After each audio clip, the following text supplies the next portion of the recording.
Hello दोस्तों, Rohit horror story में आपका स्वागत है। और मैं रोहित फिर से हाजिर हूँ एक नई सच्ची डरावनी कहानी के साथ।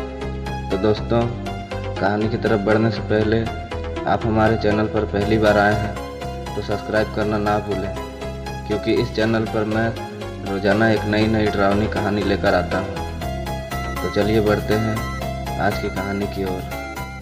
कहते हैं कि किसी व्यक्ति के मरते समय उसकी कोई इच्छा अधूरी रह जाती है तो उसकी आत्मा इधर उधर भटकती रहती है और उसे तभी मुक्ति मिलती है जब उसकी इच्छा पूरी हो जाती है। ऐसा ही एक कहानी मैं आज आपको सुनाने जा रहा हूँ। मिताली ने किशन को आवाज़ लगाई, किशन, ओ किशन, शाम हो गई बेटे, तुम्हारे पापा का आने का समय हो गया है। चलो स्कूल का होमवर्क पूरा कर लो, नहीं तो पापा आके डांटेंगे। पापा का नाम सुनते ही 8 साल का किशन बैट और स्टंप उठा के दौड़ता हुआ घर में आया और ऊपरी मंजिल में सीढ़ियों पर तेजी से चढ़ने लगा। उसी वक्त आखिरी सीढ़ी पर उसका पैर फिसल गया और जैसे ही वह नीचे गिरने लगा तो किसी अदृश्य शक्ति ने उसे बचा लिया और उसे हवा में ही उठा के उसके कमरे में ले जाकर छोड़ दिया। किशन को इसमें बहुत मज़ा आ रहा था, क्योंकि 8 साल के बच्चे को भूत प्रेत के बारे में कुछ पता नहीं होता। और अब रात हो चुकी थी।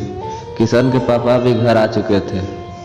रात के खाने के समय किशन ने अपने मम्मी पापा को वह सीढ़ी वाला किस्सा सुनाया, लेकिन भला बच्चों की बात पर कौन विश्वास करता है। लेकिन उसके दूसरे दिन किशन की माँ को किशन के बर्ताव में बदलाव महसूस होने लगे।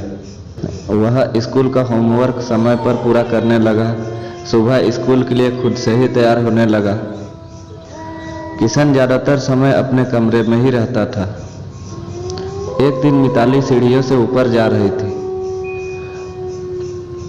तभी उसे किशन के कमरे से कुछ आवाज़ें सुनाई दी, जैसे किशन किसी के साथ मस्ती कर रहा हो। मिताली ने दबे पैर जाकर दरवाजे के होल से देखा तो डर के मारे उसकी सांस फूलने लगी, क्योंकि एक आदमी की धुंधली सी परछाई बालकनी के पास खड़ी थी और उसके बाजू में किशन उसका हाथ पकड़कर खड़ा था। उस आदमी ने जब पीछे मुड़ के देखा तो मिताली डर से दहल उठी, क्योंकि उसका चेहरा बड़ा ही भयानक था। देखते ही देखते वह आदमी कुछ ही पलों में हवा में ही गायब हो गया। फिर मिताली दरवाज़ा खोल के दौड़ती हुई अंदर गई और किशन को अपने सीने से लगा ली। जब मिताली ने किशन से पूछा कि वह आदमी कौन था, तब किशन ने कहा, वह विश्वास अंकल थे। वो रोज़ मेरा ध्यान रखते हैं, कभी कभी मेरे साथ स्कूल भी जाते हैं। मैंने आपको बताया था ना, उस दिन अंकल मुझे सीढ़ियों से हवा में उड़ाते हुए कमरे में ले गए थे। यह वही विश्वास अंकल थे। ये नाम मिताली को कहीं सुना सुना लग रहा था, पर उसे याद नहीं आ रहा था कि उसने कहाँ सुना है ये नाम। पर इन सब से उसे डर भी लग रहा था, पर तसल्ली इस बात की थी कि उस आत्मा ने किशन को अब तक कोई नुकसान नहीं पहुंचाया था। उस दिन स्कूल में कोई फंक्शन होने की वजह से स्कूल 11 बजे था। मिताली ने किशन को स्कूल बस में बिठा दिया और वापस घर पर लौटी।